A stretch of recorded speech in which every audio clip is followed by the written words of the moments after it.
Bem-vindos a mais um podcast de Homem para Homem. Hoje a gente tem o prazer de receber aqui o Fernando Carvalho, mais conhecido aqui entre nós na igreja como presbítero Fernandão, né? Então, se apresenta aí para nós, Fernandão. Claro. Primeiro, muito obrigado. É um prazer estar aqui com você. Rafael, também conhecido como Escorda. Muito bom a gente estar junto aqui. Eu sou presbítero da igreja, presbítero emérito da nossa igreja. Já estou aqui há mais de 25 anos como presbítero, antes como diácono. E é um prazer poder participar aqui desse programa que você está conduzindo aí. Que bom. Bom, hoje a gente vai falar de um tema aí que tá na pauta da igreja, tá na pauta dos homens, né? Que é como liderar a minha família. Eu acho que é um tema que todo homem tem que saber como faz isso, né? Aprender Verdade, muito importante. desde pequeno. Então, isso não tem idade, né? Então, aprender a ser homem, aprender a liderar, acho que não tem idade, começa desde Aham. pequenininho, né? Então, vamos lá para a primeira pergunta. Ok. Qual é o papel do homem dentro do lar?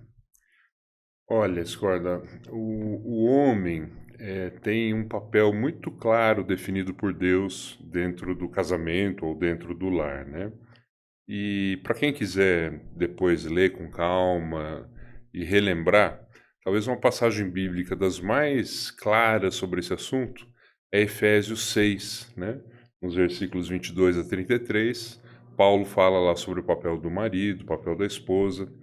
Mas eu queria resumir, assim, na visão mais de consenso, né, desse assunto. Eu diria que o papel do marido dentro do lar, primeiro, é ser provedor. É uma missão que cabe ao homem prover para sua família. Mas também não só prover, porque se ele só provém e não faz as outras coisas atinentes ao seu papel, não vai ser legal. Então ele também tem que ser um cuidador da sua família. Ele tem que ser aquele que dá o suporte à sua esposa, aos seus filhos. Ele é aquele que tem que amar a sua esposa como se amasse a si mesmo. É isso que a Bíblia ensina. Enfim, eu resumiria dizendo que o homem ele tem que ser aquele líder servidor. Aquele líder como Jesus foi, um líder que serve. E aí vai muita diferença, porque a gente tem muitas ideias tortas, principalmente na criação dos meninos, né? Na formação dos homens, mesmo homens cristãos que acham que ser marido é ser chefe. E essa é a mesma distorção que a gente tem quando a gente olha para o mundo empresarial, para o mundo corporativo. Ser líder não é ser chefe. Um chefe, muitas vezes, tem muita dificuldade em ser líder. O líder é muito mais que um chefe, é muito diferente que um chefe, porque ele serve aos seus liderados. Ele tem que dar o exemplo, ele tem que mostrar o caminho, ele tem que chamar, ele tem que conduzir às vezes, sim, ele tem que também empurrar, tem que chamar para a briga, tem que liderar a sua equipe doméstica, que é a sua família. Esse é o papel do homem. Exato, é bem importante isso hoje eu acho que tem se perdido muito disso, né, dentro de alguns lares, né, e infelizmente a gente tem visto até isso dentro das igrejas, né. Então, como que a gente pode mostrar, como a gente pode demonstrar que os valores bíblicos, né, eles podem influenciar a nossa liderança no lar? Bom, boa pergunta. A gente sabe que hoje a sociedade influencia as famílias e as famílias cristãs estão no meio da mesma sociedade, elas são influenciadas de muitas maneiras, né? E de muitas maneiras erradas, inclusive.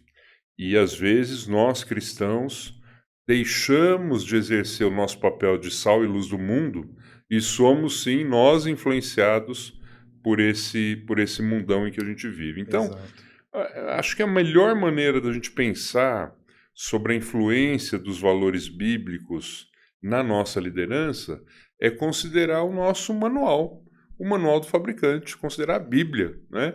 Quer dizer, Deus criou o homem e a mulher, instituiu como ele queria que fosse o casamento, ele criou o casamento e ele determinou na sua palavra como que a gente deveria viver. Então, os valores bíblicos deveriam ser a nossa âncora no meio dessa tempestade de valores que a gente vive na nossa sociedade. E aí cabe ao marido, né, um papel muito importante nessa liderança, de não viver de achismos, mas sim das verdades expressas na Bíblia. Exato. É claro que nenhum de nós, né, tem conhecimento, tem experiência, tem domínio sobre tudo que a Bíblia ensina, nenhum de nós. Mas humildemente a gente deve aprender com os nossos líderes, com os nossos pastores, aprender com aqueles que nos ensinam, aprender na igreja, aprender do estudo da Bíblia, aprender inclusive com a nossa própria família, né? Aprendendo juntos para a gente trazer esses valores para a liderança de Jesus. Então, se a gente pensar, para simplificar, né, resumir a minha resposta aqui para você, se a gente for pensar em valores e a gente entender que o homem na sua casa deve liderar como Jesus, é só a gente lembrar de como Jesus liderava, as atitudes que Jesus tinha, de amor, de serviço, de longanimidade, de paciência, de disposição, de ira frente àquilo contra o que ele deveria irar a si mesmo. Então, acho que esses são os valores que a gente deve carregar para a nossa liderança em casa. Sim. É muito bom isso que você falou de aprender com os outros, né? Acho que é muito importante essa visão de que o homem é importante que esteja com outros homens, né? Inclusive aqui na igreja, né? Você também participa. A gente tem o grupo de homens aqui, né? E você vê que não interessa a idade, né? Então a gente aprende com o mais velho aprende com o mais novo. Com E a certeza. gente vive esse ciclo e quão importante a gente ter essa simbiose ali, né? Entre os homens de aprendizado, troca de experiências, né? Orar juntos, estar juntos. Acho que isso também fortalece Com bastante certeza. a nossa A Bíblia vida, nos né? ensina isso. Um ferro afia o outro ferro, né? Exato. A gente precisa disso, desse relacionamento, dessa mutualidade, não é? Para a gente poder aprender junto. Essa caminhada cristã, ela não é isolada, ela é em conjunto. E às vezes, um problema que a gente está tendo no nosso lar, na nossa liderança, outro irmão já passou por aquilo. Exato. Ou, se não passou, às vezes enxerga aquele problema sob uma outra ótica, que já nos ajuda a ver coisas que a gente não estava enxergando e soluções que a gente não estava vendo. Agora, vamos falar a verdade, né, Scorda? Cá entre nós, um papo de homem para homem aqui. Nós, homens, somos muito reticentes. A gente tem alguma dificuldade, não sei se está no nosso DNA ou na nossa formação, em pedir ajuda. Demais. Em escutar. Basta, dentro do carro, dirigindo, já é assim, né? A esposa fala, o caminho é outro, é por ali, é por ali. Você fala, não, eu sei, né? Pergunta, fala, não, eu sei. Então, a gente tem uma natureza de... Se as mulheres têm a vaidade feminina, nós temos a vaidade masculina, né? E que a gente, às vezes, se coloca num papel de eu sei tudo, eu domino tudo, e deixa de usufruir dessa experiência de mutualidade entre cristãos, que é muito boa e é muito saudável, né, para todos nós. De ser cabeça dura, às vezes, demais até, né? Precisa quebrantar a cabeça e o coração, né? É verdade, é verdade. Bom, entrando agora que você falou um pouco da esposa, né? Qual é o papel do homem na gestão financeira do lar? A gente pode dizer que só o homem tem que fazer isso ou a mulher também pode fazer? Olha, essa pergunta aí é pegadinha, né? Não, os dois devem fazer, os dois devem fazer. Por uma questão, talvez, de preconceito, né? Ou de formação, assim, mais conservadora, ou mesmo por causa dessa vaidade, esse machismo, né? Que no Brasil a gente tem muito arraigado, muito forte. A maioria dos homens não vê a mulher como alguém que possa ser uma auxiliadora idônea nesse assunto, né? Mas olha, um bom líder, e o marido tem que ser um bom líder sempre tem que colocar a pessoa certa no lugar certo. E é óbvio que nem todos os maridos têm as competências necessárias para fazer uma boa gestão financeira. E às vezes, num casal, quem tem essa competência melhor desenvolvida, o perfil para fazer isso, é a mulher. Então, por que não a mulher fazer essa parte da gestão financeira, né? Eu vejo que a gente precisa entender que nem sempre o homem, o marido, vai ser aquele que tem melhor condição de saber onde gastar o dinheiro, como lidar com o dinheiro. Às vezes ele não tem nem conhecimento para isso. Então veja que a gente deveria ter aí a abertura, né, de mente para entender que muitas vezes é a esposa que tem esse perfil. E é necessário ter habilidade, é necessário... Às vezes tem homens que são gastões. Eu já conheci maridos que eram gastões. Se a esposa não fizesse o controle financeiro do lar, eles iam para o buraco financeiro. Então, é importante conversar, né, entre marido e mulher para ver onde que isso se faz de maneira mais interessante. Claro que a gente sabe que no lar cristão, o homem tem um papel de liderança preponderante. Agora veja, vamos fazer de novo analogia com a empresa, né? Não é porque uma pessoa é líder na empresa que ela tem que fazer tudo. Então, o segredo da boa liderança justamente é conseguir acionar as pessoas lideradas naquilo que elas são boas. Eu tenho muitos liderados na empresa e muitos deles são muito melhores que eu em determinadas competências. Por que eu vou fazer? Por que eu vou ter o orgulho de eu querer fazer tudo? Pelo contrário, para a organização, para o sucesso da organização, é melhor que cada um faça aquilo em que é melhor. E eu faço aquilo que eu sou melhor. A mesma coisa no casamento. Então, é básico, né? Quando você olha, por exemplo, lá em Provérbios, né? Em Provérbios 31, naquele texto, versículo de 10 a 31, quando fala da mulher virtuosa, ali há atributos da mulher virtuosa que não são só atributos que a gente julga assim femininos, né, do papel de dona de casa, etc. Sim, Ali sim. fala que a mulher, ela é confiável, ela examina e adquire uma propriedade.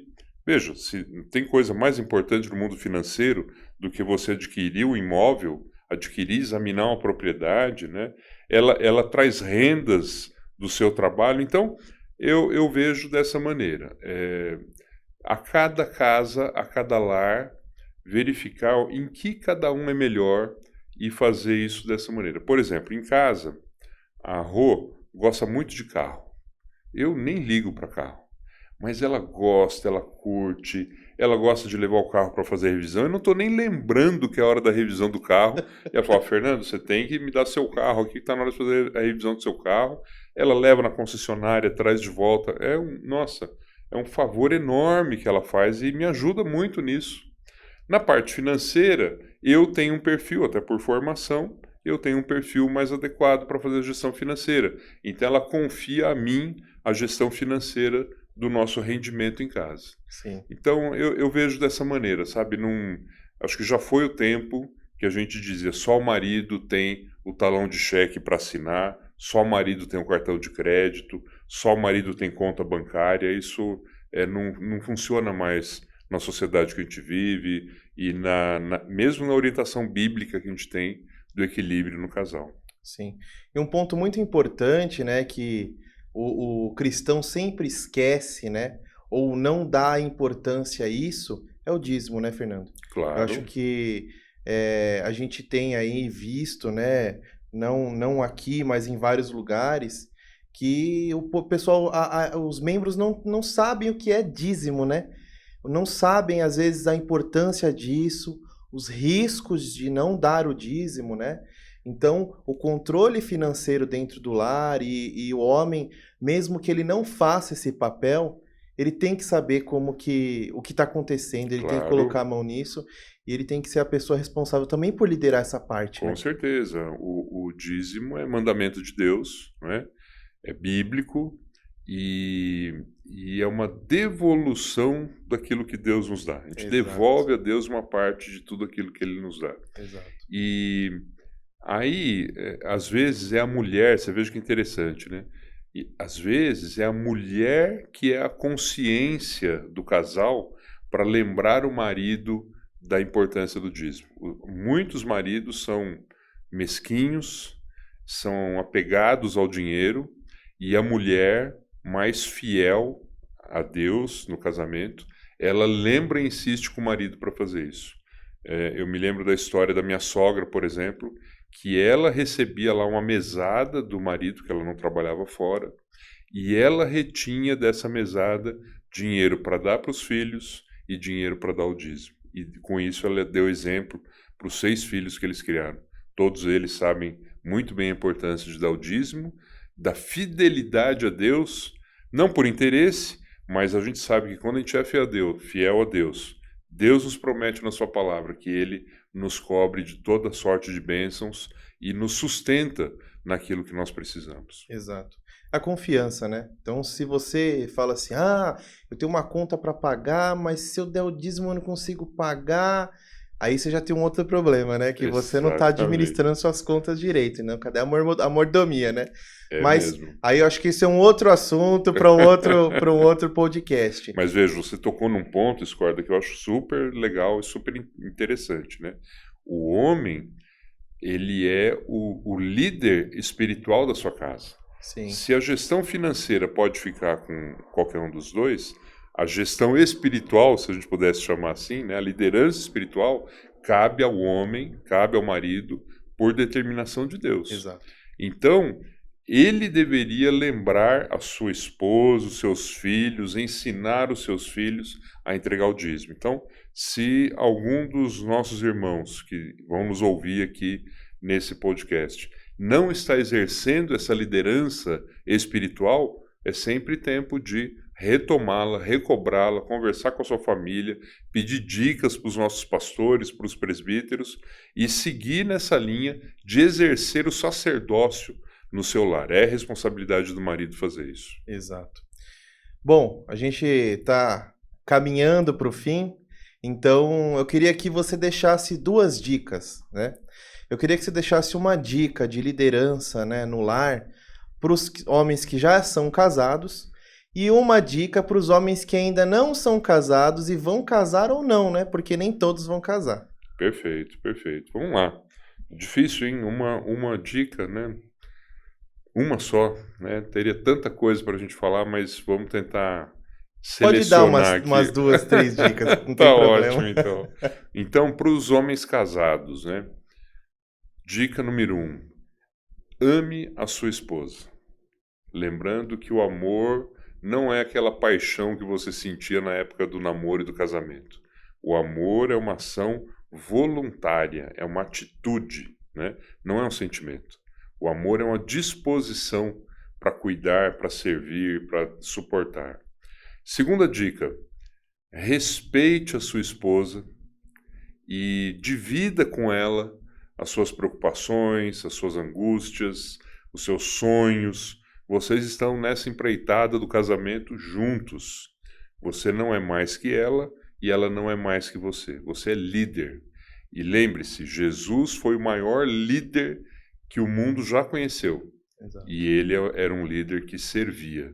Então, se você quer ser um líder como Jesus, marido, se você quer ser um líder servidor, sirva, né?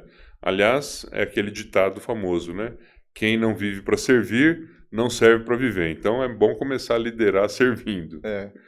Agora, para os homens não casados, minha primeira dica é case. É muito bom casar. É bom, muito bom. É bom. Gente, você não imagina como é bom estar casado nesses tempos de frio que a gente passou essas últimas semanas, né? Como é bom você ter uma esposa quentinha do seu lado. É muito, muito gostoso. É presente de Deus pra gente. E, ao procurar se casar, a segunda dica decorrente dessa é case-se com alguém que sirva ao mesmo Deus que você. Exato. O casamento é um relacionamento que exige esforço de ambos os lados para dar certo. Quando você casa com uma pessoa que não reconhece a Deus como seu Senhor, não tem Jesus como seu Salvador, esse esforço fica muito maior, muitas vezes maior. Então, lembre-se disso. Se você ainda não namora alguém, procure namorar alguém, conhecer alguém que seja uma serva de Deus, que seja alguém que dedique a sua vida para agradar a esse Deus. E certamente o seu casamento vai ter muito maior probabilidade de dar certo. E lembre-se que Deus tem os seus planos. E não necessariamente você que é solteiro vai casar. Então Deus também nos abençoa. Deus abençoa os seus filhos que também não se casam. Né? E você também poderá servir a Deus dessa maneira e poderá ter uma vida feliz, plena, não é? Mesmo que você não venha contrair casamento, sabendo que é Deus quem está no controle e no comando de tudo isso. É isso aí. Obrigado, Fernando. Eu acho que ficou muito claro para todo mundo hoje que ser homem é ser líder, né? Em vários aspectos. Nem sempre eu vou ser um gerente, um diretor, mas eu sempre vou ser o presidente na minha casa, né? É verdade. Então, eu sempre vou ser o CEO na minha casa, né? Então, isso mesmo. E se não só na casa, também na casa do Senhor, né? É verdade. Nós seremos líderes e a ideia de liderança não é ser o todo-poderoso. Pelo contrário, é ser o servo, é servir aos outros, servir as pessoas da igreja. A gente podia emendar a frase que você usou para fechar aqui, dizendo: ser homem ou ser marido é liderar, e liderar é servir. Exato. É isso aí. Muito obrigado, Fernando, obrigado por esse podcast. Obrigado você pelo convite. Obrigado vocês de terem escutado nós hoje aqui nesse podcast e até o próximo. Tchau, tchau. Se Deus quiser. Obrigado por nos assistir esse podcast. E você é muito convidado aqui, Igreja Presbiteriana da Lapa. A gente fica na Rua Roma, 465, no bairro da Lapa, em São Paulo. Você vai ser muito bem-vindo aqui. Temos cultos aos domingos às 9 da manhã e às 18 horas.